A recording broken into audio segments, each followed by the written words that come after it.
Bueno, buenas noches. Vamos a empezar.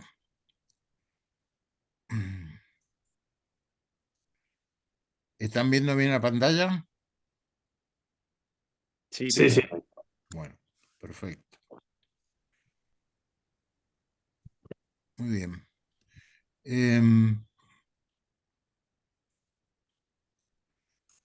Bueno, entonces vamos a hablar, como habíamos quedado, de las máquinas Enigma.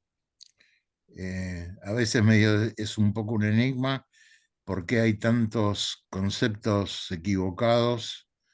En general se habla en singular, ¿no? De la máquina Enigma, y realmente hubo muchas, con distintas variaciones. No solo durante todo el periodo anterior y a la guerra mundial, sino posteriormente.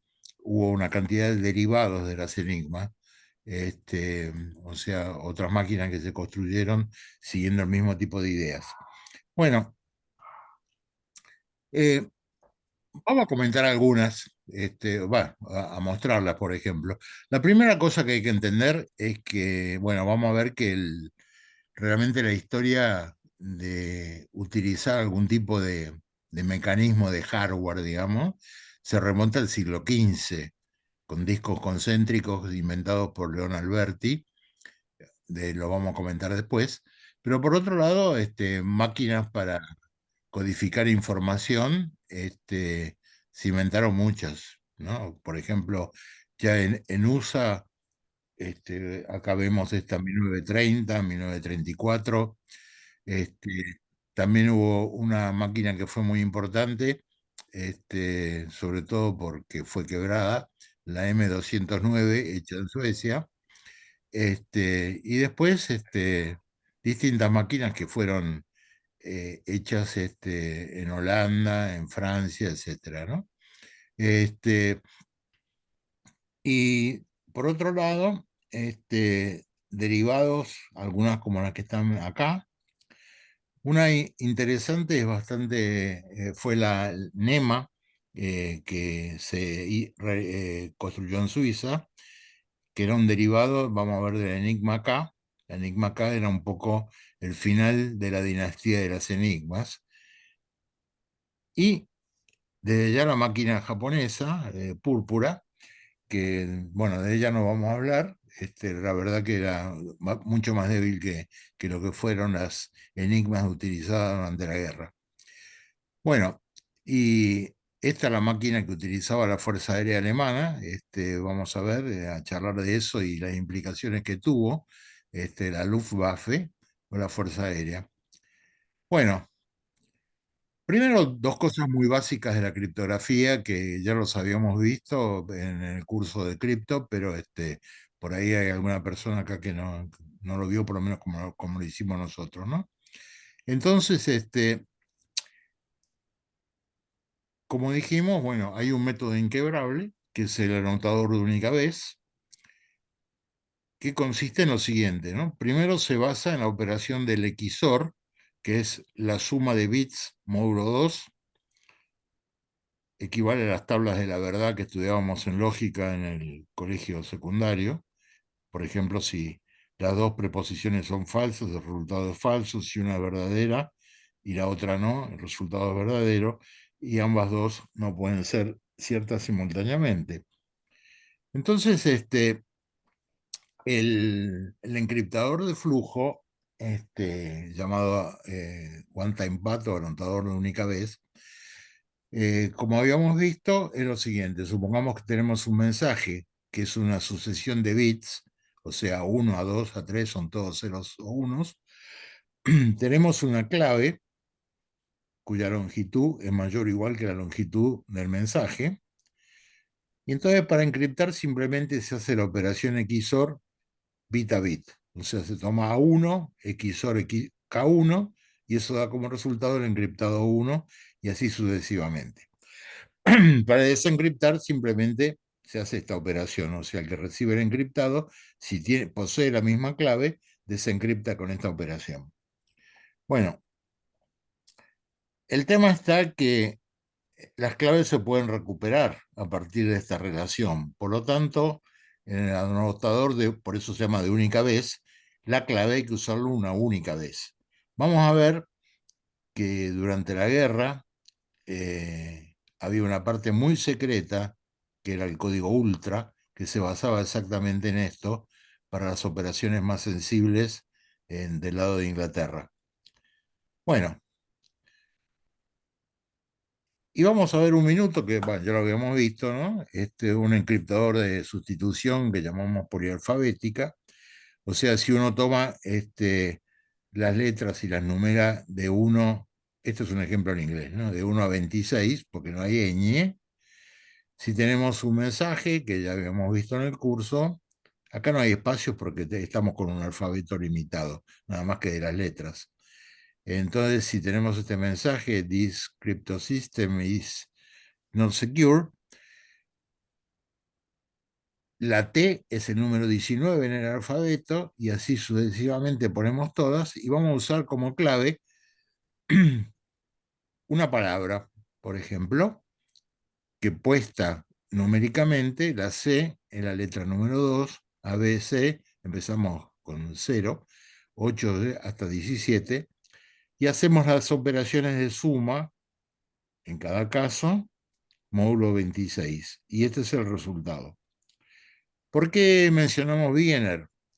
Bueno, porque fue un código, como decimos, polialfabético, porque no cambia de a una las letras, sino a través de una clave de este tipo, que realmente subsistió hasta después de la Primera Guerra Mundial. ¿Y qué pasó? León Alberti, que vivió en el siglo XV, se dice que creó el primer dispositivo de encripción por hardware porque eran dos discos concéntricos que implementaban el método de Wigner, que fue quebrado, bueno, por Babbage y por Kaczynski. Acuérdense que en el curso de cripto vimos el índice de Kaczynski. Y Babbage, bueno, el que hizo la máquina diferencial que está en el Museo de Ciencias de Londres, ¿no? Bueno, entonces los discos concéntricos, obviamente, de Wegener, fíjense, siglo XV, ¿no? La idea de Alberti prosperó, ¿no? Porque eso llevó realmente al desarrollo de las máquinas, por ejemplo, Enigma, ¿no? La primera Enigma fue en 1923 y finalmente la última, la KD, apareció al final prácticamente de la guerra en 1944. Muy bien, no sé si alguien se acuerda de la historia, pero las Fuerzas Armadas alemanas se llamaban Reichswehr hasta el año 1935, que eran como la defensa del imperio. A partir de ahí, Hitler en el 35 unificó las Fuerzas Armadas y creó lo que se llamó la Wehrmacht. Y la Luftwaffe, que es la Fuerza Aérea de 1932, ¿no?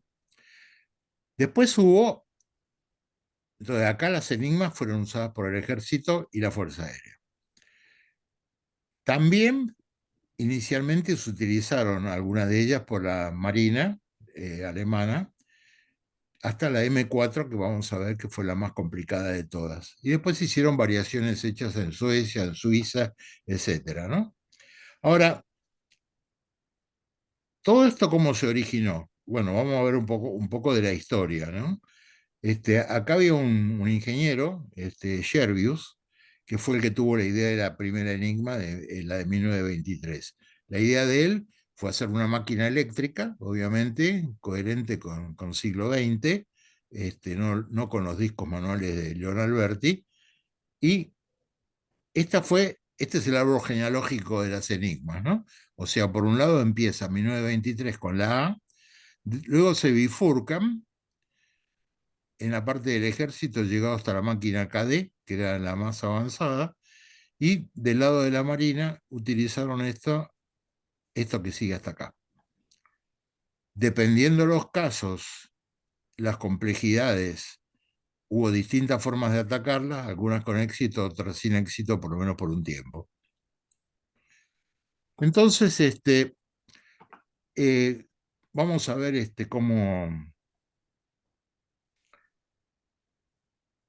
cómo se constituyen las enigmas, o sea, cómo están formadas, ¿no? Por un lado tenían las iniciales, ¿no? Tres discos llamados rotores, que estaban conectados por cables, un teclado, ahora vamos a hacer unos comentarios sobre el teclado y los problemas que podía llegar a tener, una unidad mezcladora, que transformaba cada letra del texto original en uno encriptado, un tablero con lamparitas, un anillo de goma resistente, y después había un reflector que lo que hacía efectuaba las transformaciones de las letras de a pares. Por ejemplo, si la letra H se transformaba en X con una cierta clave, el reflector transformaba la X en H. O sea, volvía para atrás, hacía la función inversa. Entonces esto permitía encriptar y desencriptar rápidamente, mecánicamente hablando, ¿no? Ahora, uno de los primeros problemas que tuvieron las enigmas es que nunca, con ninguna combinación de claves, una letra se encriptaba en sí misma. O sea, la letra A nunca terminaba siendo A, independientemente de, vamos a ver cómo se hacía todo el tema de fijar las claves, ¿no? Entonces, eso llevó a que en Rusia hicieran una máquina mucho más complicada que se llamó Fialka, esta es la que está acá, que ya no tenía ni tres ni cuatro rotores, sino tenía 10 rotores, y además permitía que una letra eventualmente se encriptara dando como resultado ella misma. La Fialka fue tan complicada que nunca fue quebrada, y de hecho los rusos la usaron hasta en la década del 80, 1980. O sea, sobrevivió décadas a la guerra mundial. Bien, entonces los rotores funcionaban como el odómetro de un automóvil, ¿no? O sea, cada vez que uno introducía una letra, el rotor giraba y inicialmente cuando daba una vuelta completa movía el segundo rotor y cuando el segundo rotor terminaba de dar la vuelta movía el tercero y así sucesivamente. Ahí se dieron cuenta que realmente eso facilitaba el análisis, ¿no? Vamos a ver que de las enigmas se sacan varias conclusiones importantes aún para la criptografía actual. Entonces lo que hicieron fue inventar rotores que tenían muescas, de modo tal que cuando giraba un rotor no había que esperar que diera una vuelta completa para mover el segundo, dependía del tipo de muesca y dónde estaba ubicada, ¿no? Por ejemplo, el Enigma G tenía 11, 15 y 17 muescas en cada uno de los rotores, lo que hacía que, bueno, el rotor de al lado avanzaba cuando llegaba el momento, ¿no? Bueno, vamos a ver un poco la complejidad de las enigmas.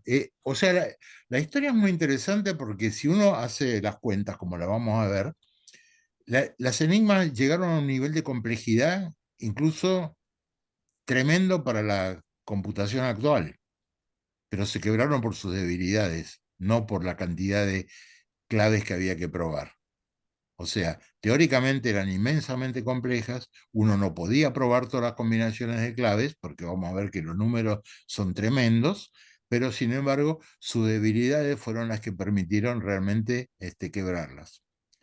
Entonces, uno puede empezar, desde ya las enigmas funcionaban con 26 letras, nada más, o sea, sin la ñ, ¿no? Por supuesto. Entonces, en principio, tres rotores es 26 por 26 por 26, ese es el número de posibilidades de los tres rotores, de cuál sería su posición inicial. Está claro, cada rotor, como lo vamos a ver, tenía el alfabeto completo, ¿no? Las 26 letras. Entonces, si la clave empezaba con C, J, H, un rotor había que ponerlo en C, el otro en J, el otro en H, y ahí arrancaba. ¿Cuántas posibilidades había de hacer eso? Bueno, 17.576, ¿no? ¿Cómo podían aumentar la seguridad? Bueno, aumentar en principio más rotores, ¿no? Eso se hizo después.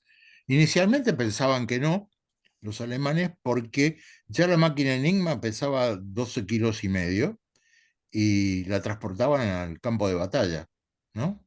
Entonces, bueno, había que cargarla. Y esta fue la primera máquina Enigma, y acá está la dirección donde se vendía en Berlín.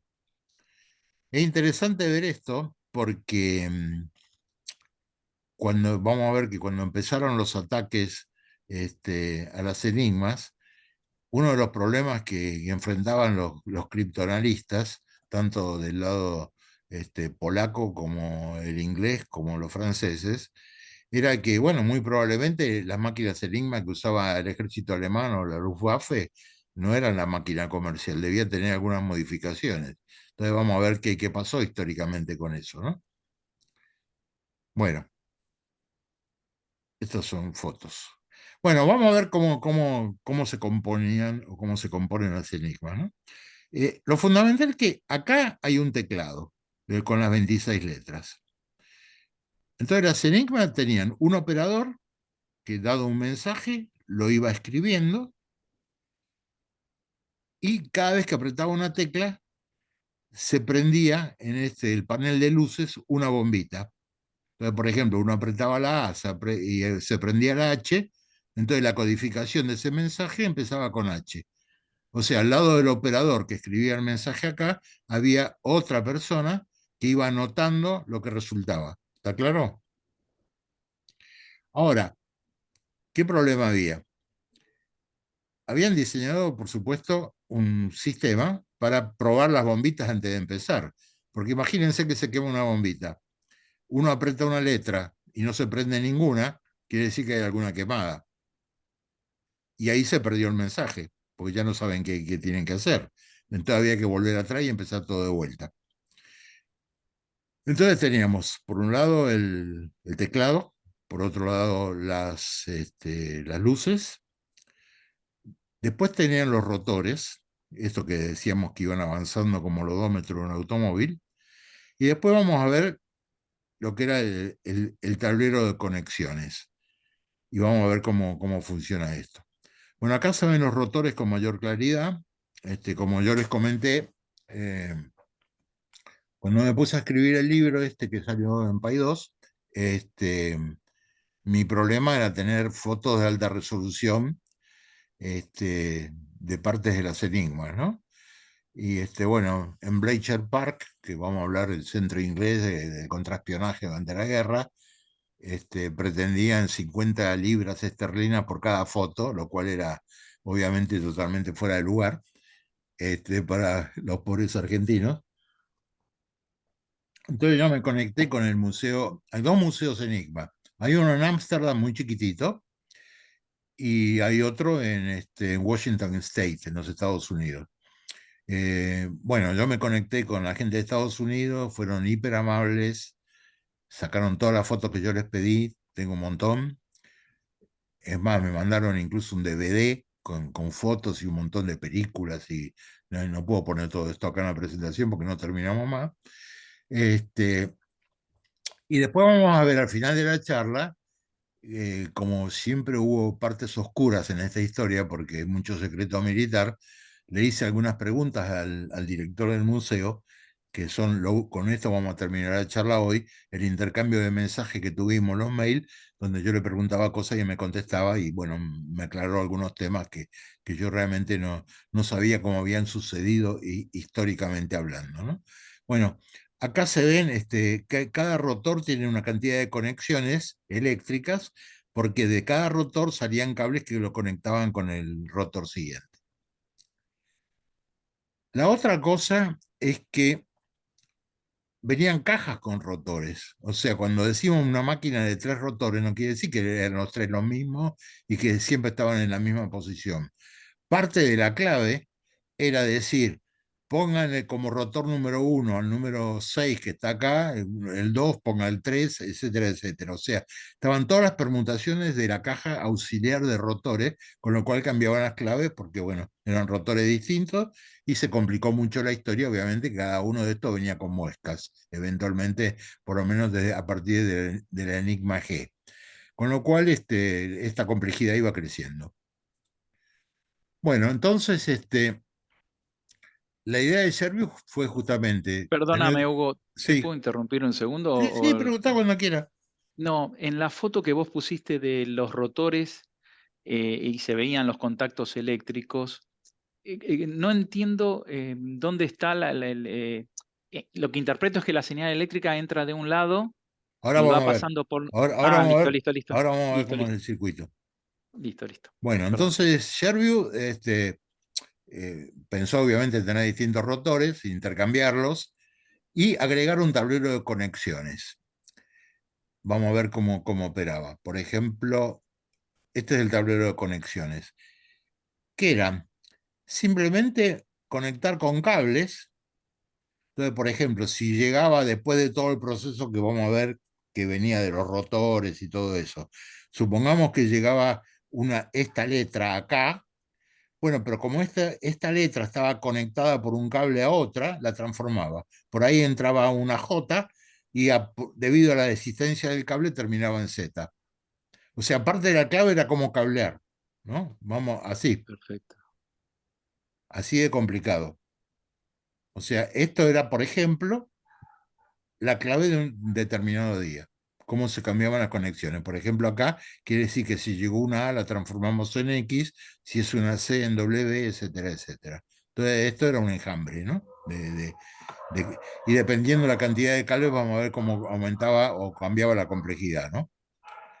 Bueno, los códigos se repartían en papel, obviamente, porque, bueno, de esto hay muchas historias interesantes. Después, si tenemos un poquito de tiempo, les cuento alguna adicional que era muy buena.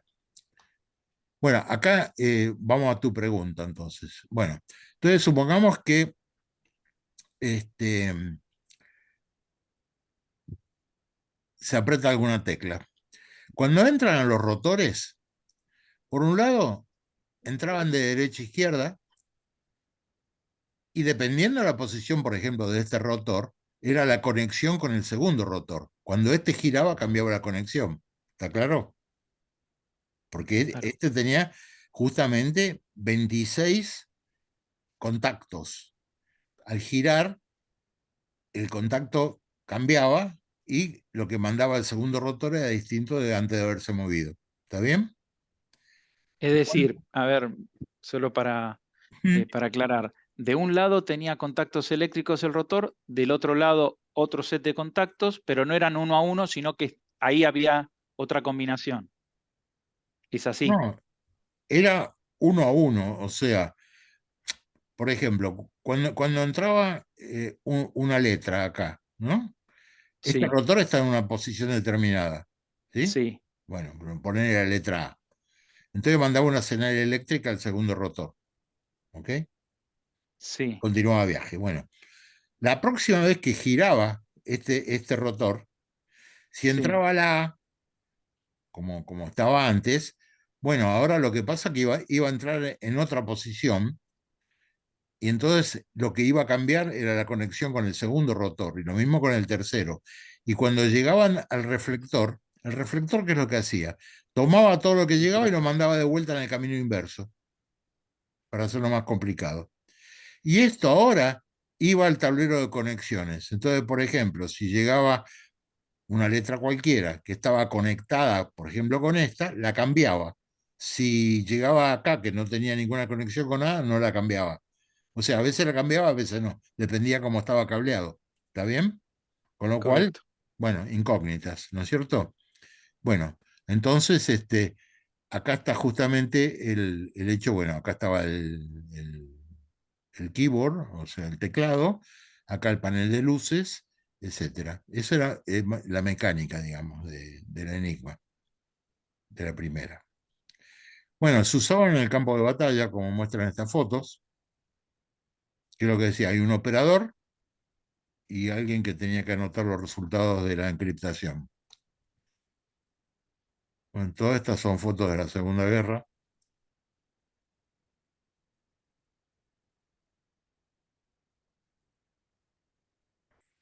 Y acá se ve un operador con mayor claridad. Después estaban los rotores de propósitos especiales. Por ejemplo, bueno, ahí había toda una batalla interna, ¿no? Vamos a comentarla porque, por un lado, en la Fuerza Aérea estaba a cargo de Hermann Göring, nazi hiperconvencido de la superioridad de la raza aria. Entonces, Göring decía que lo que habían hecho con Enigma era absolutamente inquebrable, que nadie la podía descifrar y la Fuerza Aérea Alemana nunca cambió la máquina de tres rotores, convencido de que era insuperable. Hitler no pensaba lo mismo, tenía rotores especiales para sus comunicaciones, y la Marina siguió más o menos durante un tiempo su camino, como que es un fenómeno bastante interesante. En muchos países, toda la parte de seguridad de comunicaciones de las marinas son distintas de las del ejército en general. De hecho, vamos a ver que después, cuando la cosa llegó a Inglaterra, la marina inglesa tampoco se quería integrar y finalmente fue forzada por Churchill a hacerlo. Si no, hubieran tenido todo un problema de comunicaciones, por lo menos en la parte de las operaciones conjuntas, ¿no? Bueno, estos son rotores. Muy bien. Entonces, en la medida que se podían intercambiar, los rotores podían ponerse en posiciones 1, 2, 3, 3, 2, 1, bueno, las permutaciones, o sea, 6 en total. El cableado permitía conectar 6 pares de letras, y esto da una cantidad de alternativas. Bueno, yo no los voy a aburrir con esto, después lo pueden ver en la grabación. Lo que pasa es que en la medida que se iban agregando los cables, vamos a ver que se llegaba a una cantidad de combinaciones muy interesantes, ¿no? Por ejemplo, en estas primeras enigmas, era como un cifrado de 84 bits, equivale a lo que hoy en día hablamos en bits. Piense que, como dijimos, actualmente, digamos, lo que se exige es una encriptación de por lo menos 128 bits, pero vamos a ver que algunas de las enigmas, por lo menos en la teoría, llegaban hasta 500 y pico de bits, ¿no? Así que bueno. Entonces, bueno, Servius y sus socios crearon una compañía, pero la verdad que les fue muy mal por muchas razones. Primero que el- era muy cara. Por otro lado, nadie tenía conciencia de la seguridad ni nadie se preocupaba mucho de eso, ¿no? Este, la Unión Postal Internacional las evaluó, hizo una cosa muy elogiosa sobre la criminología, también endosó a una máquina hecha en Holanda y otra hecha en Suecia. Esta, la de Suecia, tuvo más repercusiones, después vamos a ver por qué. Pero bueno, en definitiva, estos se fundieron. Fíjense, probablemente, no se sabe por qué, ¿no? Pero si los alemanes hubieran hecho la aritmética correcta, habrían visto que lo mejor que podían hacer con la arquitectura que tenían esas enigmas era usar 11 cables. Y nunca llegaron a esto. Siempre estuvieron, al principio en pocos. Después, eventualmente, alguna vez llegaron a usar 10 cables. En otros casos, cada día cambiaban la cantidad de claves para, bueno, justamente dificultar todo lo que fuese el análisis de las comunicaciones.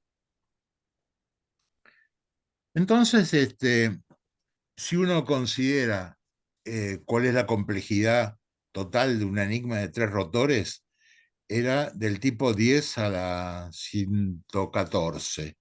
Y eso, si no me equivoco, es como 2 a la 300 y pico.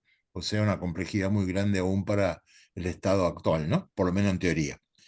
Y de ya la de 4 rotores era muchísimo más. Esta es la que llega a 500 y pico de bits, o sea, 2 500 y pico. Bien. Referencias, bueno, acá puse una cantidad, hay muchas más. Este, la persona que les va a dar en el curso de criptografía la parte de seguridad física, que es Eduardo Puig, tuvo la amabilidad de regalarme un libro que es bastante raro, que tiene muchísimos detalles técnicos de las enigmas, que se llama Intercept. Bueno, bueno, estas son otras máquinas que se crearon. Bueno, ahora, la primera máquina con rotores se remonta a Estados Unidos. Él lo que hizo, Heber, inicialmente fue conectar máquinas de escribir eléctricas mediante cables, pero era una cosa demasiado simple, porque eran sustituciones, lo que llamamos monoalfabéticas. O sea, por ejemplo, la A se transformaba en J y siempre la A se transformaba en J. O sea, todas esas cosas con un texto de una cierta longitud son trivialmente desencriptables, ¿no? Así que realmente hizo los planos, publicitó un sistema inquebrable, una mujer de la Marina norteamericana lo quebró inmediatamente. Bueno, entonces la Marina le pidió una cantidad de modificaciones para hacer una máquina más segura y bueno, todo terminó mal desde el punto de vista comercial y algunas máquinas estuvieron en servicio hasta 1942. Ahora, eh, lo del telegrama Zimmerman, bueno, nunca lo comentamos en clase y lo podemos comentar acá, que es una cosa bastante increíble. Zimmerman era después de la Primera Guerra, ¿no? Era el ministro de Relaciones Exteriores de Alemania y transmitía sus mensajes a través de un cable que pasaba por Inglaterra. Y los ingleses, por supuesto, habían pinchado el cable y le leían las comunicaciones, ¿no? Bueno, entonces,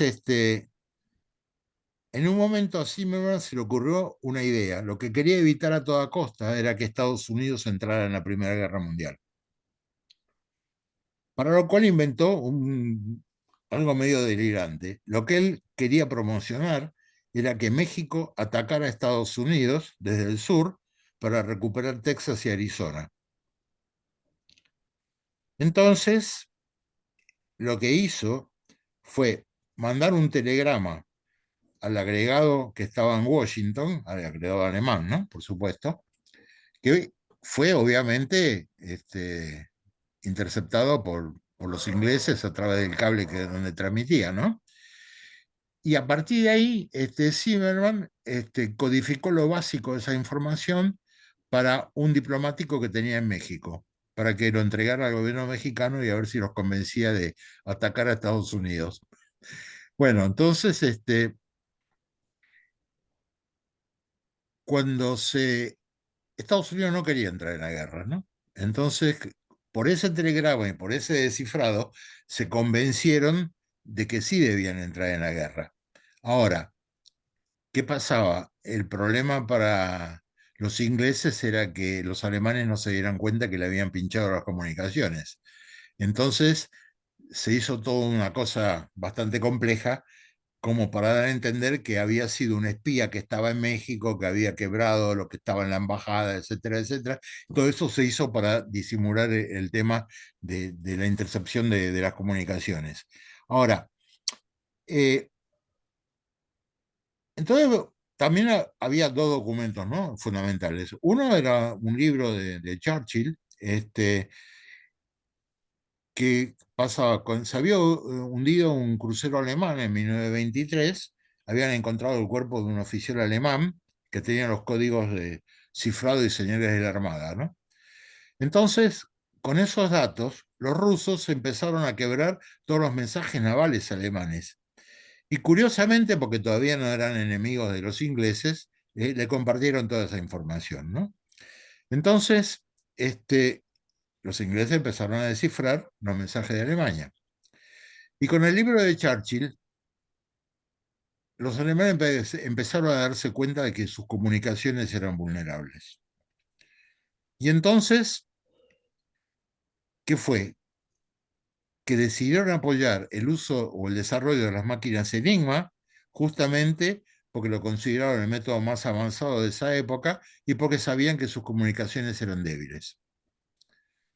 Bueno, muy bien. Entonces, ¿qué pasó? Sherbius ya había fallecido, no había vendido nada, se había fundido con su empresa, pero bueno, justamente con todos esos datos de las comunicaciones vulnerables de Alemania, el almirantazgo alemán encargó 30.000 máquinas y bueno, a partir de ahí, que algunas modificaciones de la Marina, otras del Ejército, entonces se empezaron a fabricar esas máquinas, ¿no? Bueno, acá les puse justamente un link al Museo Enigma y y en la próxima vez, en la próxima sección, bueno, vamos a ver el asunto de la máquina de cuatro rotores, ¿no? Por otro lado, hay una cantidad de programas de simulación en la web para, si uno quiere jugar con las enigmas, lo puede hacer a través del software, ¿no? Bueno. Una cosa interesante sucedió acá en Argentina. Bueno, pasaron dos cosas interesantes en Argentina, ¿no?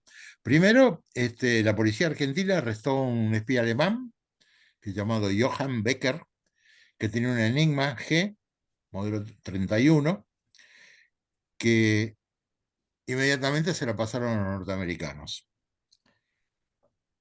Y bueno, fue obviamente utilizada para quebrar comunicaciones, ¿no? Ahora, se pensaba que este espía estaba en el servicio secreto alemán, la Abwehr, pero nada, aparentemente las máquinas esas estaban usadas por el servicio de seguridad alemán, que era distinto, porque además en Alemania competían todos estos servicios de inteligencia, la Gestapo, etcétera, y justamente el servicio de seguridad tenía una red en Argentina que se llamaba Red, o lo llamaban Red los aliados, por lo menos, ¿no? Y entonces, y esa Enigma era distinta de la que usaba la Adver en Argentina, así que era todo bastante complicado, ¿no? Muy bien.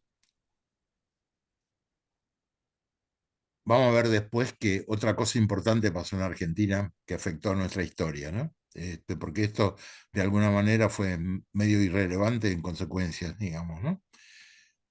No, este era un comentario, esta foto que de Bletcher Park se robaron una que al final se la pudieron devolver a través de la BBC. Bueno, eh,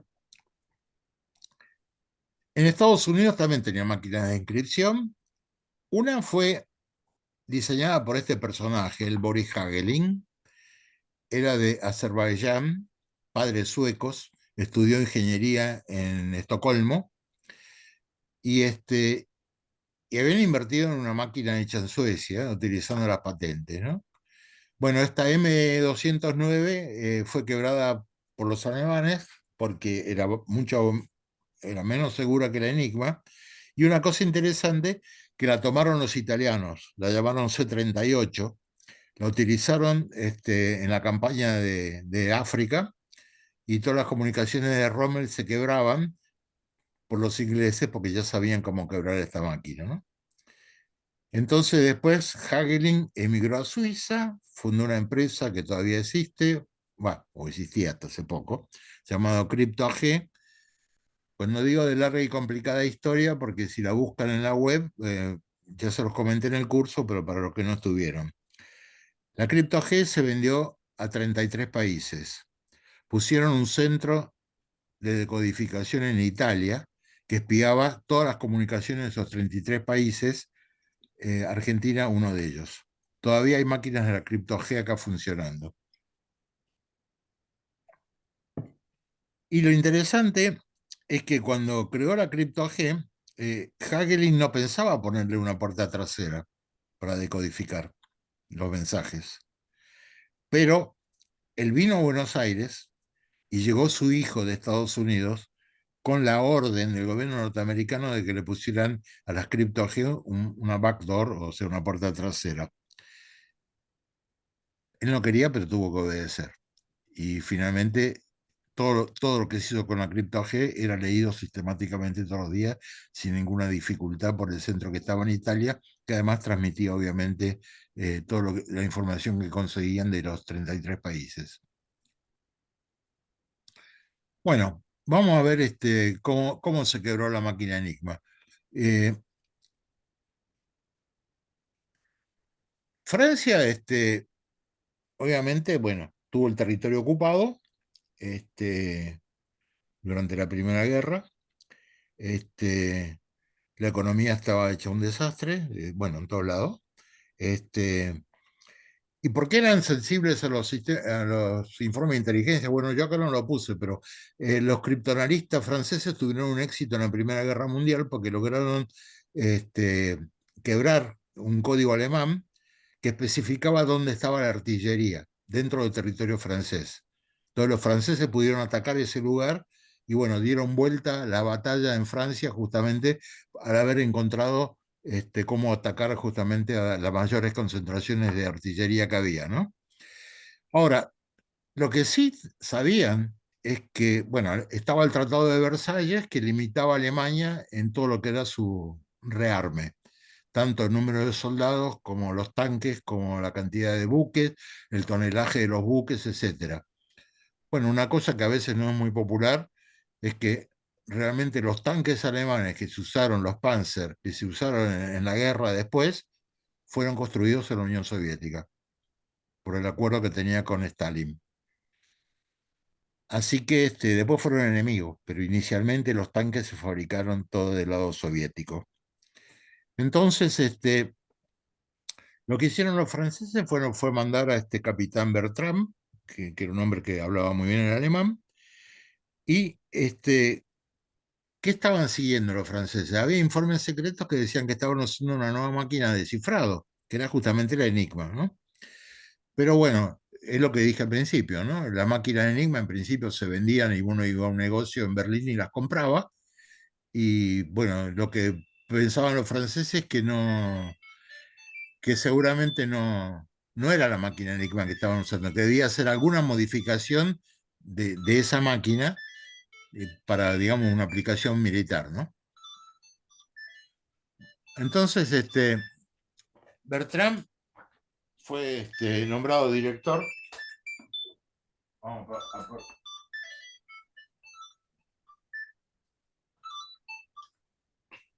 bueno, entonces, y ahí pasa una cosa muy interesante, ¿no? Porque vamos a ver que gran parte del quiebre de la Enigma al principio tenía que ver con la psicología, ¿no?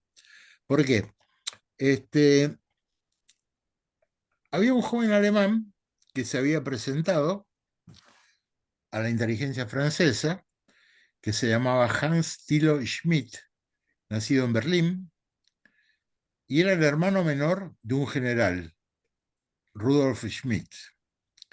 Bueno, al principio, por supuesto, él se ofrecía como espía. Obviamente pensaban que podía ser un tema de contrainteligencia, que podía ser un topo, etcétera, etcétera. Lo investigaron. Este, y empezaron a tener reuniones con este hombre que tenía muchas precauciones. Iban a un pueblo belga. Generalmente, cuando llegaba el fin de semana, este Schmidt llevaba una cantidad de documentos que tenían que ser fotografiados inmediatamente porque había que devolverlos cuando abría la oficina el lunes. Y lo que pasó, que finalmente se convencieron de que la información que daba era muy importante, le pagaron, le dieron el código, como un nombre en código que era Ashe. Ahora, ¿qué fue lo que había pasado? Este hombre había peleado en la Primera Guerra Mundial, eh, se creía una víctima del sistema. Cuando volvió de la guerra, puso una fábrica de jabones que le iba muy, muy mal desde el punto de vista económico. Él pensaba que el Estado tenía que, no sé, pagarle por lo que había hecho en la guerra. Y por otro lado, estaba su hermano, que no tenía había subido mucho y estaba realmente a cargo de la oficina responsable de las comunicaciones secretas. O sea, la envidia del hermano menor por el hermano mayor, que era el que había tenido el éxito, digamos, del sistema alemán, fue lo que hizo que se ofreciera como espía, justamente para quebrar las comunicaciones que su hermano organizaba. Ahora, toda la información de Schmidt permitió hacer muchísimas cosas, ¿no? Los franceses igual seguían pensando que la máquina Enigma que usaban en serio los alemanes no era la que se andaba por ahí, la que se podía comprar, así que realmente no hicieron demasiado esfuerzo para hacer nada, ¿no? Podrían haber hecho una réplica de la Enigma inmediatamente, pero bueno, nada, no pensaron de eso, ¿no? Entonces,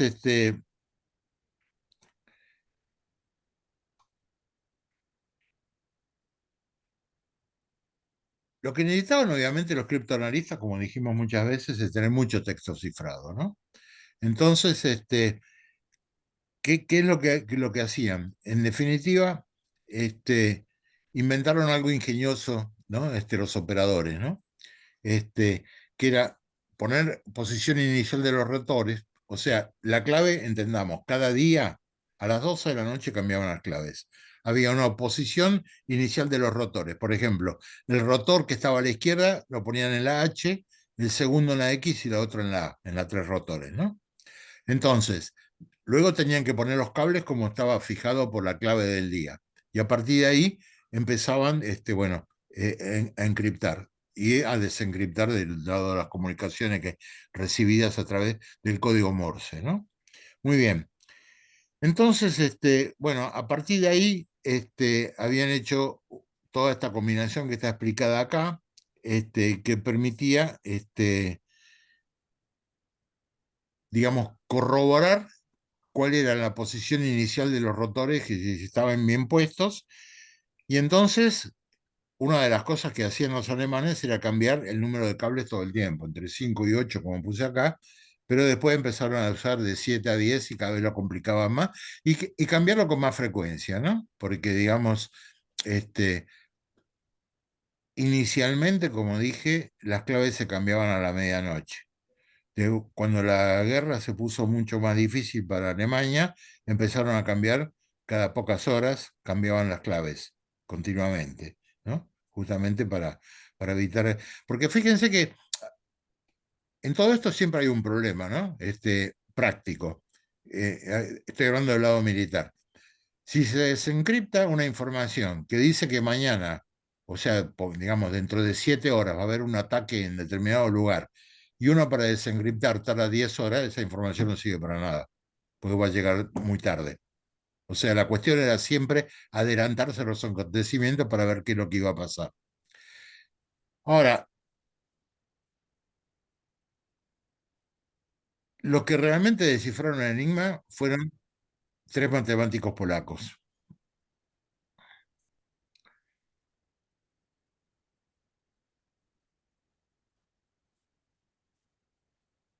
Lo que inicialmente se pensaba que los criptoanalistas, por lo menos en la época más antigua, ¿no? Los criptoanalistas debían ser gente muy experta en lenguajes, porque, bueno, siempre tenían que tratar de entender, qué sé yo, digamos, ver si había algo en los mensajes que se pudiera asimilar a una traducción al idioma correspondiente. Lo que había pasado entre Polonia y Alemania es que Poznań era una ciudad que tenía una universidad que había estado en manos de Alemania y después había vuelto a Polonia. Entonces, una cosa que encontraron es que la gente que había estudiado ahí hablaba muy bien el alemán, ¿no? Así que eran candidatos. Pero debido a la complejidad que estaban viendo en las comunicaciones, pensaron que lo que tenían que hacer era contratar o sumar al equipo a matemáticos, que además hablaban bien el alemán, ¿no? Y entonces, bueno, en esa época se tomaban muchos tests para ver si hay gente que puede tener una habilidad especial para los textos cifrados y otros no. Y bueno, el más destacado de todos era un matemático llamado Marian Rejewski, y había otros dos, ¿no? Ese Rosicky y Sigalski. Este, y ellos empezaron a trabajar con las comunicaciones alemanas. Entonces, ¿qué es lo que habían hecho? Tenían varios puestos de escucha los polacos. ¿Por qué? Bueno, porque suponían que si se desataba una guerra los iban a invadir, cosa que fue obviamente cierta, ¿no? Entonces, inicialmente quebraron las transmisiones alemanas sin ningún problema, hasta que de repente 1926 apareció una forma nueva de encripción y era la Enigma que había entrado en acción, las primeras Enigmas, ¿no? Y de todo eso, bueno, la inteligencia por acá tenían que ocuparse, ¿no? Entonces, bueno, compraron un Enigma, ahí en el negocio ese que decíamos, hicieron que lo comprara una empresa de ingeniería eléctrica, bla, bla, bla, etcétera, etcétera, y ese capitán Bertrand de Francia viajó a Varsovia llevando dibujos de la máquina, manuales operacionales, etcétera, etcétera. Y la diferencia que tenía la nueva era que tenía el tablero de conexiones, ¿no? Y el cableado de los rotores también era diferente, ¿no? Entonces, con toda esta información que trajo la inteligencia francesa, los polacos pudieron reconstruir la máquina, o sea, llegar a la misma máquina que estaba utilizando Alemania para las comunicaciones. Ahora, Eh, Habían inventado un método con una grilla que era muy interesante porque eh, formaban partes eran como hojas de papel con perforaciones y las ponían de determinado modo que cuando encontraban un agujero por el cual pasaban todos, o sea, uno podía pasar un cable, por ejemplo, por esos agujeros que tenían en común, y eso servía para ver cómo era el código inicial. Pero bueno, en la medida que aumentaron el número de conexiones de los cables, todo esto se perdió. Y, pero lo que descubrieron que fue lo genial, esta es la parte fundamental, que en la película famosa que todo el mundo vio, The Imitation Game, no me acuerdo cómo se llama en castellano, ¿no? Con Turing, etcétera, etcétera, ¿no? Que le adjudican a Turing toda la gloria de haber quebrado esto. eh, no fue así.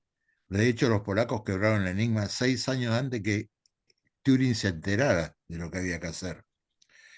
Lo que descubrieron los polacos, y esto fue lo genial, que había ciclos. O sea, si una cierta clave producía J, W, H y volvía a la J, esto era un ciclo de longitud 3. O sea, a partir de ahí hicieron bases de datos. Pero Rejewski hizo el descubrimiento genial. La longitud de los ciclos dependían únicamente de la posición inicial de los rotores y no del cableado, con lo cual se sacaban de encima una cantidad enorme de posibilidades y se llegaba a una cantidad manejable, que eran las 17.576 posiciones. Esa fue la parte genial del quiebre de la enigma. El descubrir que había ciclos. Si quieren, un defecto de diseño. Entonces, ¿qué es lo que hacían? Sacaban los cables, estudiaban las primeras letras de los mensajes para determinar los ciclos hasta llegar a la posición inicial de los rotores.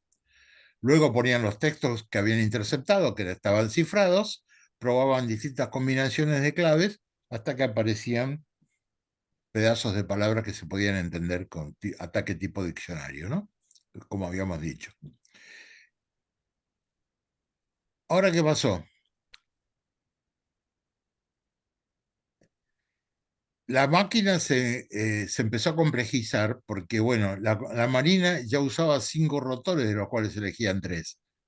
O sea, en la medida que uno tenía más rotores para elegir, supongamos que tuvieran 10 rotores y había que elegir 3, ya el número de combinaciones aumentaba muchísimo.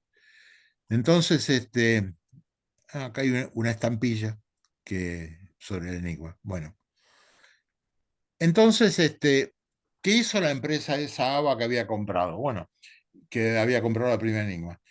Eh, Compraron 6 y las interconectaban. Como las máquinas eran electromecánicas, hacían tic-tac, tic-tac cuando funcionaban. Por eso se llamaban bombas. Parecía una bomba a punto de explotar. Y ahí le quedó el nombre bombas, ¿sí? Pero no, obviamente era por el ruidito que hacían, ¿no? Entonces, con esas máquinas interconectadas, podían reducir el tiempo requerido a 2 horas para quebrar el código. Y eso era más que suficiente para las operaciones militares, ¿no? Ahora, el jefe del espionaje o del contraespionaje polaco seguía recibiendo a Aye, al espía ese, que le pasaba las claves de cada día. Y los matemáticos le pasaban las claves. Como siempre coincidían, estaban todos felices. Pero él nunca les puso en claro que había otra fuente de información. Lo que pensaba justamente el jefe del contraespionaje, que alguna de las dos fuentes de información se podía caer algún día. Y de hecho fue lo que sucedió, ¿no? Pero mientras tanto, bueno, estaban coordinados, todos los días tenían las comunicaciones y bueno, cuando la Marina entonces empieza a usar 5 rotores, vale, elegían 3 de los 5, ya daba como resultado que la complejidad se multiplicaba de una manera tal que hubiera sido necesario tener muchas más máquinas o las bombas, ¿no? Interconectadas, y había un problema, entre otras cosas, presupuesto. O sea, el contraespionaje polaco no tenía el dinero suficiente como para poner toda esa cantidad de máquinas, ni comprarlas ni ponerlas en funcionamiento, ¿no? Entonces, este,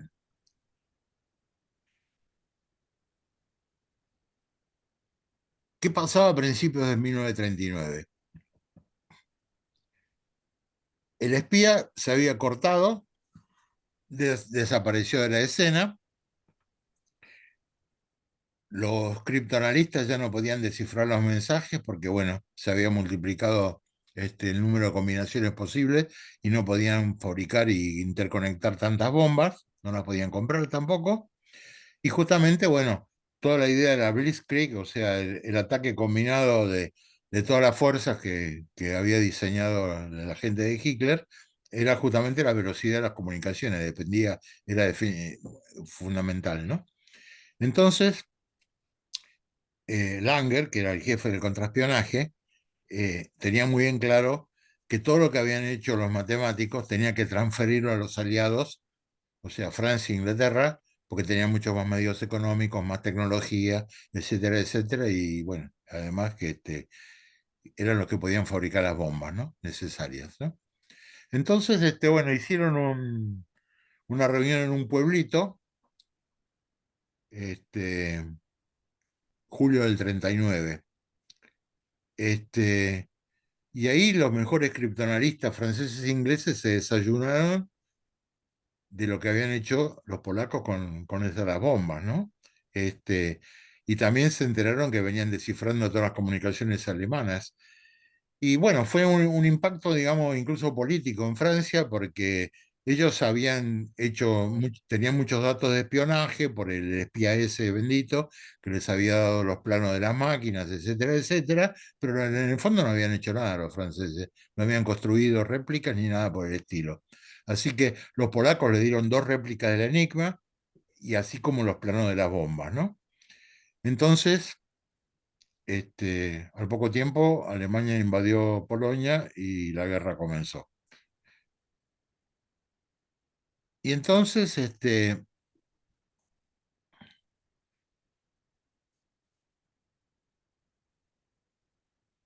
desde ya los ingleses tenían algunos criptoanalistas muy importantes, ¿no?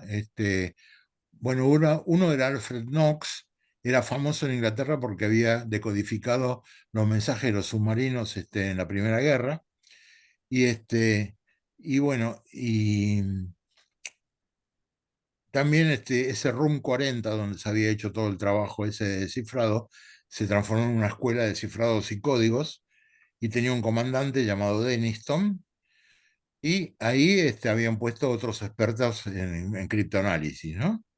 Este, estuvieron cerca de quebrar las cosas como los polacos, pero no llegaron, realmente los polacos fueron los primeros en quebrar el enigma. Y bueno, y Denniston en particular había contratado a un pariente de Babbage, el que había hecho la máquina, la diferenciadora, y Alan Turing. Ellos se mudaron a un edificio muy lindo, que es el Bleacher Park, está entre Oxford y Cambridge, estaba custodiado por la Fuerza Aérea, y llegó a tener 10.000 personas. Al principio empezaron con pocos ¿y por qué? Bueno, porque coexistían muchas redes, ¿no? Había variaciones de las máquinas Enigma, entonces tenían que especializar a los criptoanalistas. Ahora vamos a ver un poco cómo detectaban de qué red estaban hablando en cada momento, ¿no? Esto es Bleacher Park. Y entonces,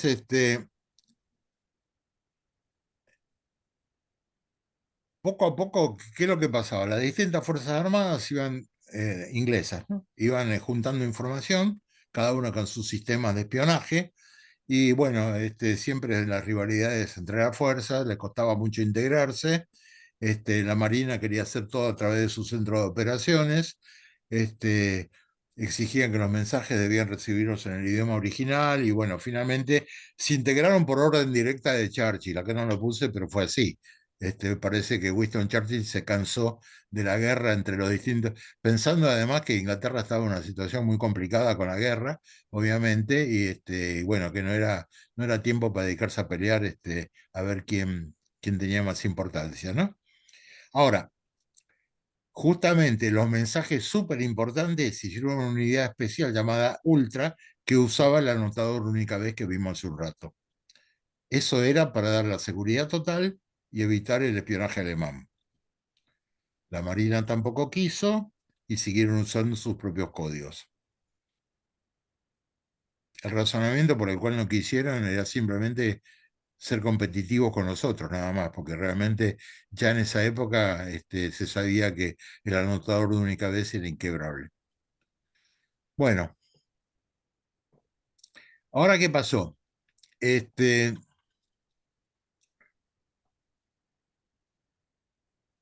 como los alemanes pensaban que la máquina, el Enigma, era inquebrable, resulta que, sin embargo, lo leían todos los días, ¿no? Entonces, algunos de los mensajes se dieron cuenta que habían caído en manos enemigas, pero le echaban la culpa a espías que estaban en Francia, o sea, decían que se habían decodificado con enigmas correctamente mensajes secretos que, en Francia, pero que, bueno, evidentemente había algún espía infiltrado que, bueno, entonces nunca pensaron que la enigma estaba quebrada, ¿no? En ese momento. Eh, y por otro lado, los ingleses también venían de una época de códigos muy malos que también habían sido quebrados por los alemanes, ¿no? O sea, la cuestión era quién quebraba primero, ¿no? Así que eh,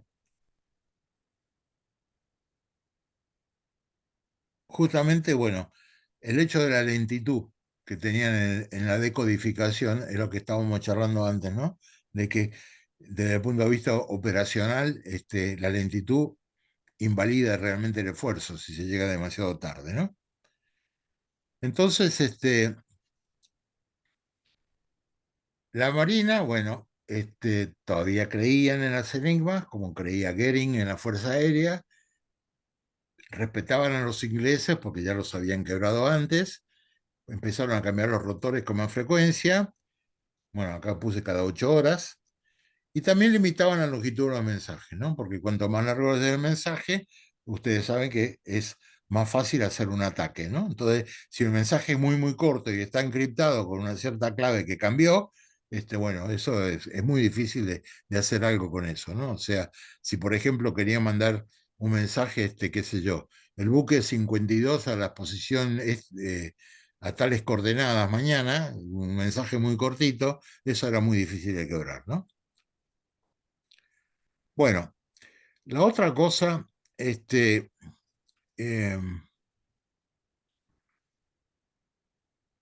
crearon distintas redes, Hydra, Aegir, Alfa, Neptuno. Todas esas redes usaban o máquinas Enigma distintas o libros de códigos distintos. Entonces, una de las cosas que bueno, hoy en día todavía todo el mundo lo sabe, es que un operador de Morse tiene una cadencia, lo mismo que cuando uno escribe en una computadora, en un teclado cualquiera, ¿no? Fíjense que hoy en día hay métodos de autenticación remota que tienen que ver con la manera y la velocidad con la cual una persona tipea algo en un teclado, ¿no? Lo mismo pasaba con el código Morse.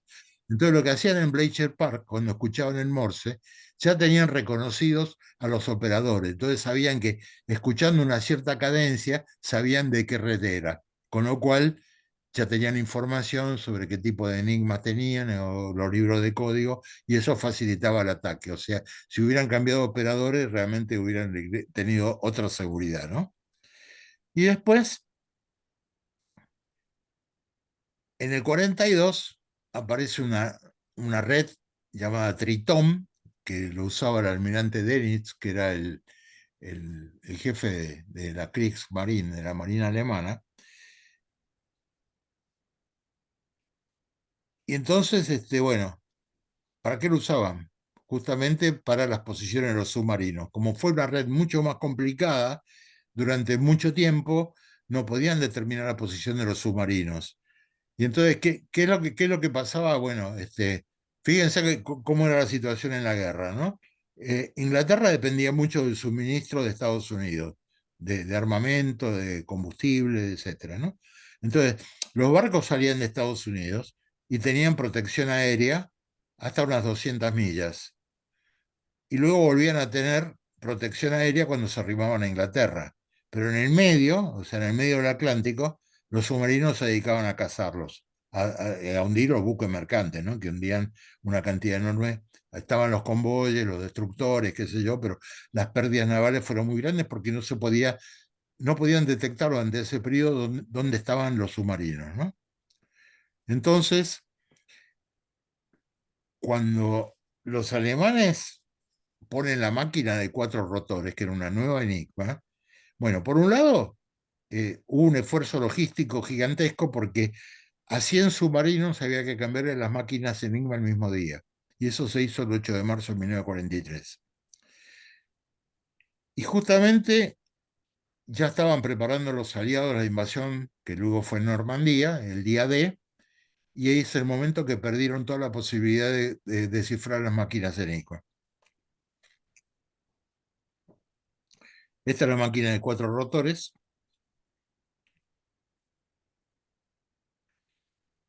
Y bueno, entonces, ¿qué pasó? Los polacos fueron llevados a Bletchley Park, ahí lo conocieron a Turing, que obviamente era un matemático genial. Él entendió inmediatamente cómo era el sistema de las bombas, ¿no? Y lo que se pusieron a hacer una versión mucho más compleja y electrónica, en vez de ser mecánica como eran las maquinitas que usaban en Polonia, ¿no?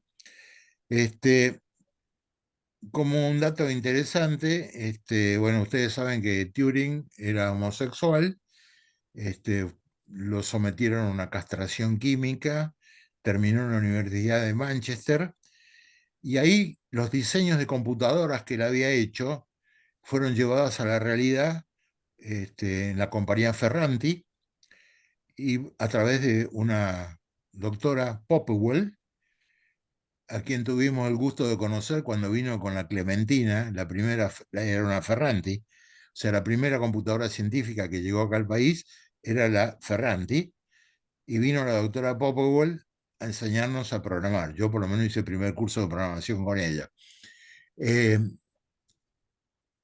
y curiosamente, por más que tuvimos una muy buena relación con la cantidad de gente que estaba acá, que la llevaron incluso a la playa y a Miramar, me acuerdo de haber ido con ella, etcétera, etcétera, nunca nos comentó que venía a trabajar con Turing, ¿no? Hubiera sido fascinante. Yo creo que lo que hicieron después de la guerra fue poner un manto de silencio y convencer a todos los que estuvieron involucrados en algo técnico de que todavía eran secretos de guerra. Por eso no dijeron nunca nada. Y ahora vamos a ver qué pasó con la Colossus, justamente. Entonces, por otro lado, ¿qué pasó? Entonces, la Marina tenía la máquina de 4 rotores. La Fuerza Aérea seguía con los 3 rotores porque Goering seguía convencido de que nadie los quebraba. Y tenían que hacer operaciones conjuntas.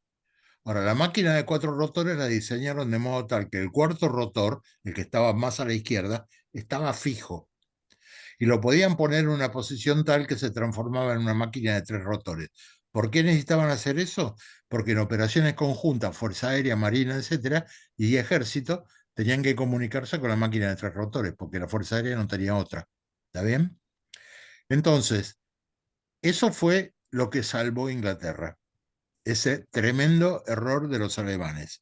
Porque, por ejemplo, en 1940 Goering lanza un ataque desde 3 bases distintas de la Fuerza Aérea. Y obviamente lo que pasaba en realidad era que lo que tenía poco Inglaterra eran pilotos. Entonces, si no había datos certeros a dónde tenían que ir los Spitfire, que eran los cazas británicos, bueno, iban a perder porque los alemanes tenían mucho más pilotos, tenían mucho más aviones. Entonces, al quebrar las comunicaciones, lo que hicieron fue atacarlos totalmente por sorpresa a los alemanes y bueno, le hicieron una cantidad enorme de bajas. Entonces, la Luftwaffe volvió a atacar en el mes de septiembre de ese año. Los esperaron 300 cazas británicos, le destruyeron gran parte de los aviones y la pérdida fue tan brutal que Hitler decidió no continuar con la batalla de Inglaterra darse vuelta y atacar a su aliado, que era Stalin, o sea, la invasión de la Unión Soviética, que fue hecha en el 22 de junio de 1941. Así que la operación esta fue, le fracasó a Alemania porque le descifraron las comunicaciones. Ahora, en el medio, bueno, yo no tuve tiempo de ponerlo acá, pero pasaron cosas muy interesantes porque había todo un problema ético, ¿no? Que fue el siguiente. Cuando Alemania atacaba y bombardeaba a Inglaterra y le descifraban las comunicaciones, el tema era, si lo paraban antes, en operaciones más chicas, los alemanes se iban a dar cuenta que le habían descifrado las comunicaciones. Y lo que quería Churchill era preservar el secreto hasta que viniera lo que vino después, que era una invasión masiva o intento de bombardeo masivo con las operaciones de 3 bases de Alemania. Entonces, sobre eso hay controversia. Algunos dicen que es cierto y otros que no es cierto. Que cuando descifraron que iban a bombardear Coventry, una ciudad en Inglaterra, Churchill decidió no usar esa información y aparentemente costó muchos miles de muertos. Otros dicen que no es cierto, pero bueno, la duda siempre estaba y siempre va a aparecer, ¿no? O sea, si una fuerza armada puede quebrar las comunicaciones de la otra, la cuestión es cuándo usa esa información, en qué contexto. Bueno, eh, a ver, la otra cosa, obviamente como estaba, bueno, la máquina de 4 rotores, todos los aliados estaban a ver de qué manera podían intentar hacerse de una de esas máquinas, ¿no? Entonces, bueno, justamente encontraron un submarino dañado con la tripulación muerta, que fue abordado por los ingleses, y encontraron un Enigma con 7 rotores. Todavía eran 3 operativos, pero le faltaba justamente este, una parte interesante, ¿no? Porque vamos a ver unas fotos que las órdenes que tenían los alemanes era que si un submarino o una unidad cualquiera era atacada y podían caer en manos de las fuerzas aliadas, lo que tenían que hacer era destruir todos los equipos de comunicaciones. Entonces, muchos de ellos, en vez de destruirlo, lo tiraban a los lagos, por ejemplo, ¿no? Fíjense, esta es una Enigma pescada en un lago, modernamente, hace poco. Miren cómo estaban. Así quedaron los rotores. Y entonces, ¿qué fue lo que pasó? Había que agarrar alguna máquina de 4 rotores, ese era el problema, ¿no?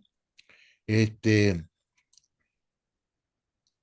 muchos errores también, antes de que sigamos con esto, eso que decía acá que pertenecía fijo al cuarto rotor para comunicarse con los demás, este, muchas debilidades provenían de los errores operativos, ¿no? Porque, por ejemplo, lo que hacía la Fuerza Aérea, cuando llegaba la medianoche, había una última posición de los rotores que habían estado encriptando todo el día y desencriptando del otro lado. Entonces, esa posición la dejaban para continuar al día siguiente como la clave inicial, en vez de cambiarla. Y eso sirvió justamente para atacar las comunicaciones.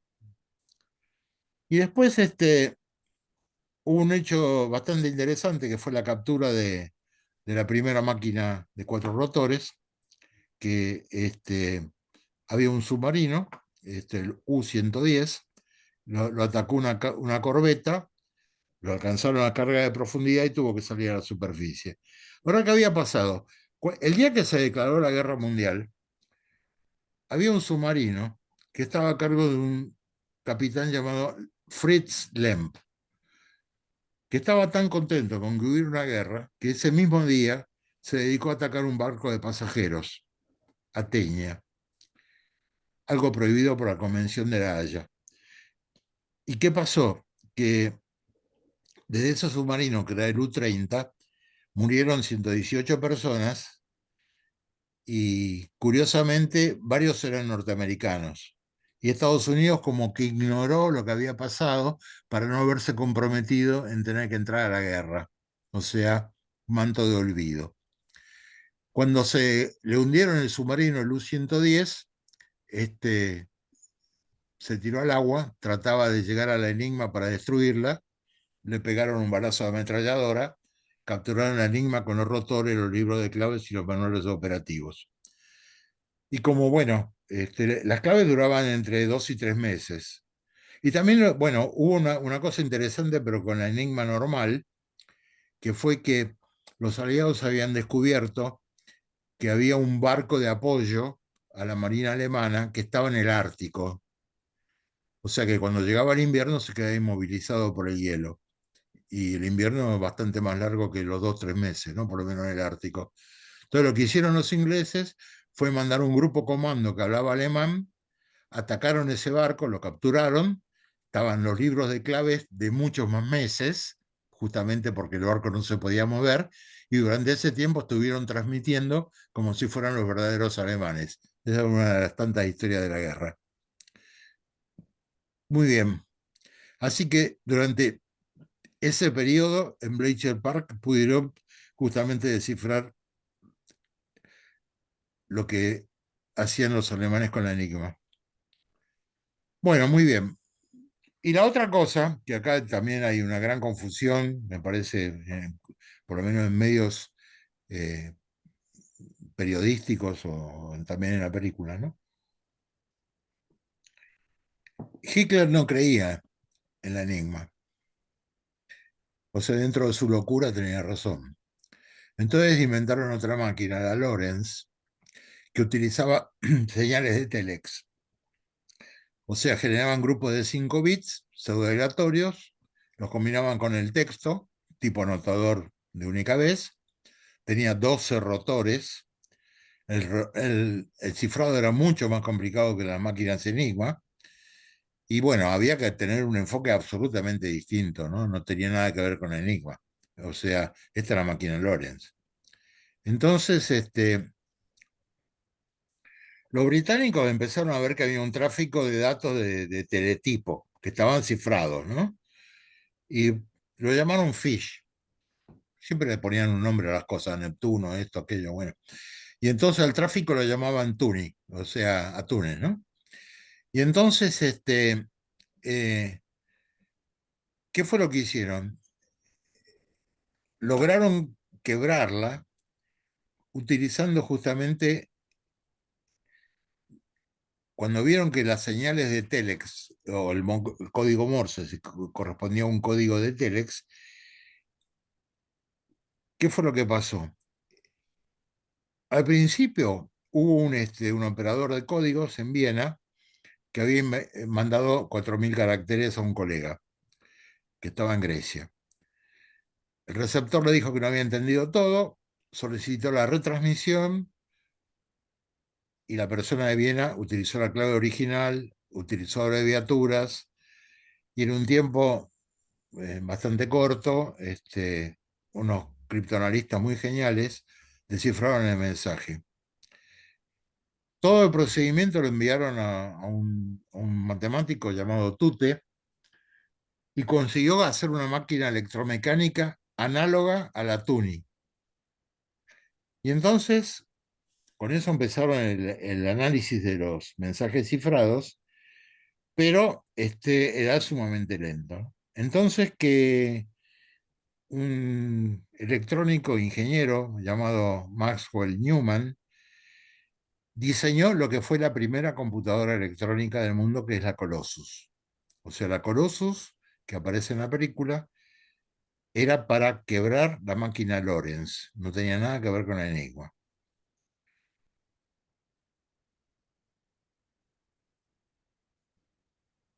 Bueno, también el servicio sueco había quebrado una primera versión del sistema de Lorenz.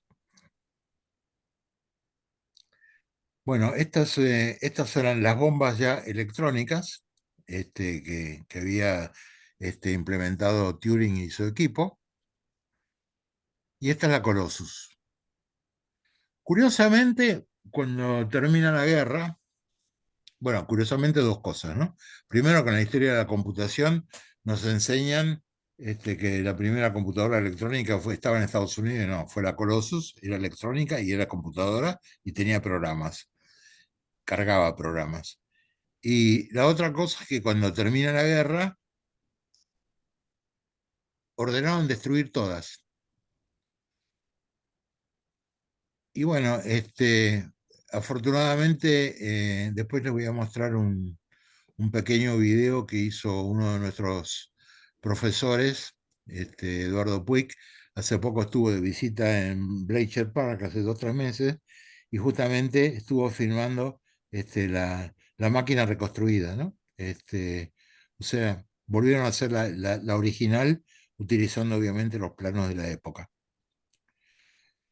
La otra cosa muy interesante dentro de la historia es que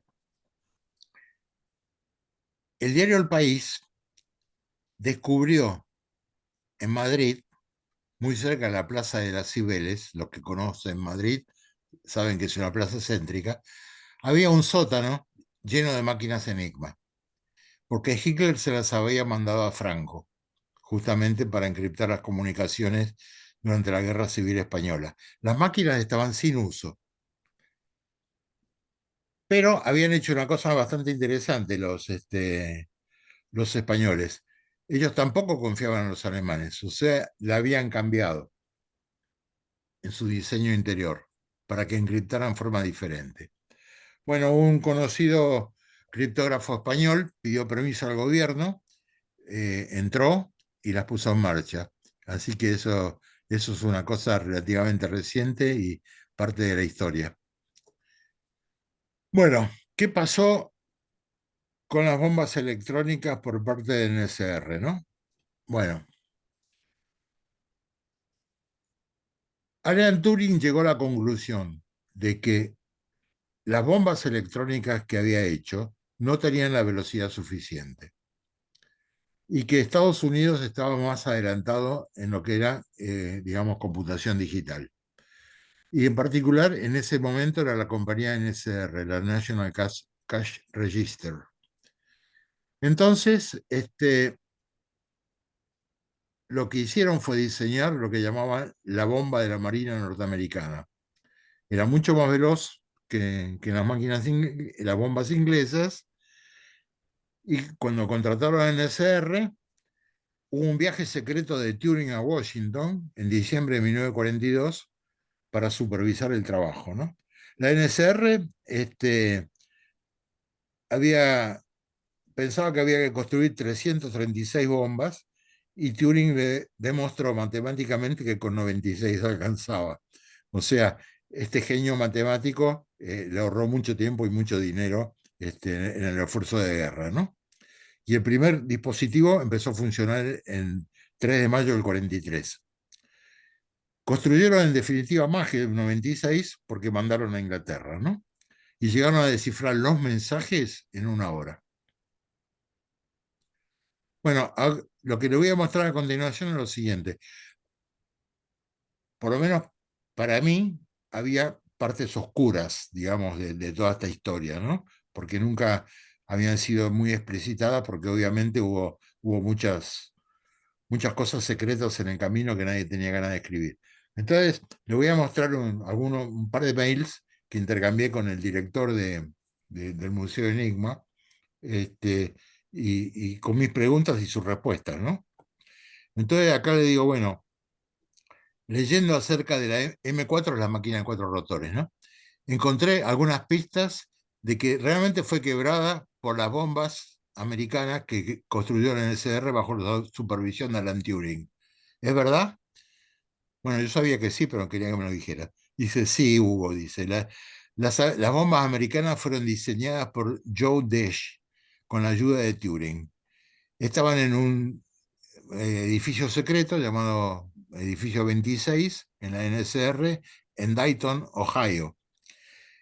Y las llevaron con medidas de superseguridad a Washington, D.C. Arlington Hall, tengo entendido que está en la Casa Blanca. O sea, en la Casa Blanca estuvieron las bombas electrónicas para desencriptar los mensajes alemanes. Y acá me dice que, bueno, que puedo leer más acerca de... Después la hija de Joe Desch, bueno, tiene una página y escribió un libro. Y la otra pregunta le dije, tengo la impresión de que después de construir las bombas americanas, las tareas fueron divididas entre Inglaterra y Estados Unidos. O sea, quebrar la máquina Lawrence con la Colossus era un trabajo de los ingleses, ¿no? Y las M4 con las bombas nuevas hechas en Estados Unidos. Dice, ¿estoy en lo correcto? Dice, sí, estoy de acuerdo. Turing era una figura mucho más dramática y que eclipsó totalmente el esfuerzo increíble de los matemáticos polacos que estuvieron leyendo o descifrando el enigma 6 años antes de que Turing apareciera en la escena, que no es lo que muestra la película, ¿no? Dice, la película de Imitation Game perpetuó esta percepción incorrecta, pero todavía a mí me gustó la película porque, bueno, la enigma que aparece ahí la puso él, Tom, así que él la había puesto en la escena. Y dice lo mismo que el trabajo de Joe Desch, que fue el que diseñó las bombas norteamericanas, también fue, digamos, tapado y eclipsado por Turing, ¿no? Ok. Bueno, eh, si quieren podemos ver un momentito de la...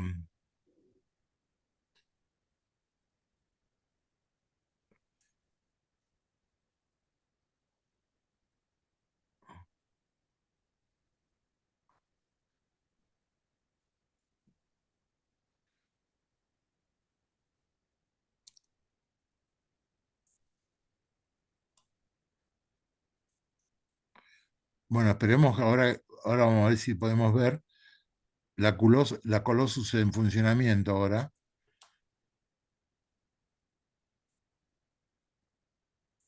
Ay,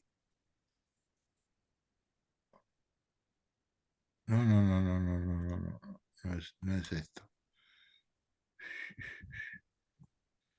Esperen un momentito, por favor.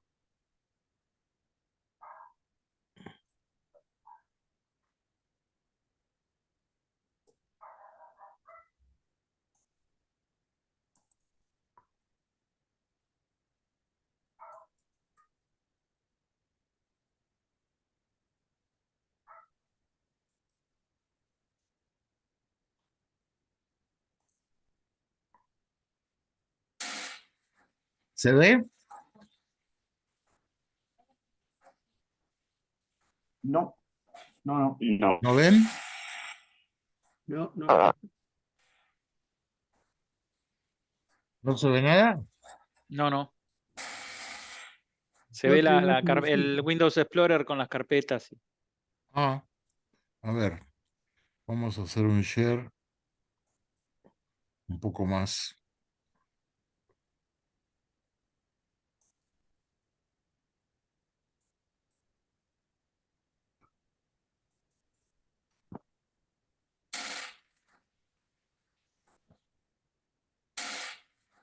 ¿Ahí se ve? No, No, no.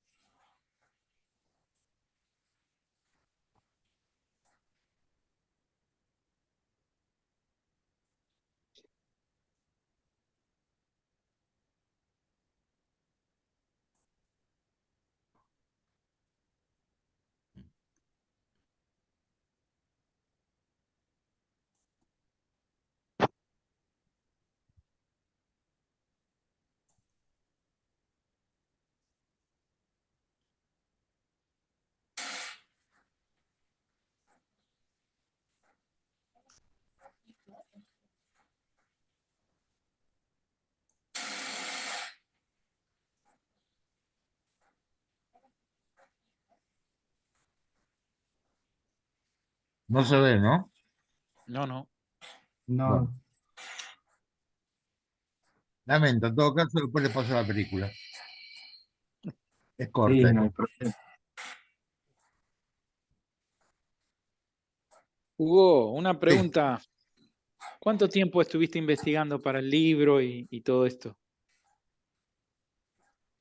Bueno, espera que está haciendo ruido la Colossus.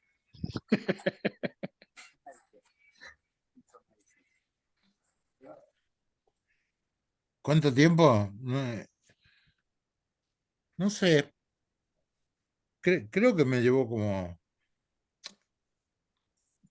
Mira, eso de escribir un libro es